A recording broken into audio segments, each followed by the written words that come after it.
Getting jobs and assignments as a freelance illustrator can be quite hard, but today I also realized that I've been looking at it in the wrong way for the past couple of years. Because for the past few years I've been mostly waiting around and basically waiting for people to hand me assignments and opportunities on a silver platter, while I also realized this morning that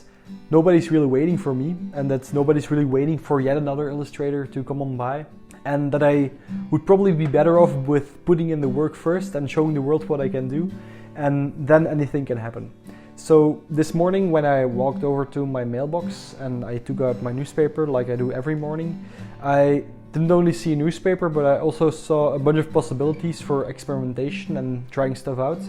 Because I would love to do more editorial illustration work in the future, because I really like reading the newspaper and I like drawing, so it's kind of the perfect combination. And when you illustrate an article, it's always an interesting little puzzle, because you get these bits of information that you have to put back together in a visual way. And when you really take the time to go further than the first few obvious ideas, you can also really make a very personal interpretation and visualization of the thing that you just read. And that way, the same article can also produce very different illustrations from different illustrators. The article I ended up choosing was one about the housing market and how people's needs are changing, but the housing market is kind of staying the same. And while that's not that spectacular or that interesting for most people, I really like working with these types of articles because they don't focus your mind too much on like one thing, and it forces you a little bit more to interpret it in a broad way. So I gave myself the assignment to finish this illustration by the end of the day and then just see what I can come up with. And I ended up making an illustration that's not necessarily my most favorite or my best one I've done yet,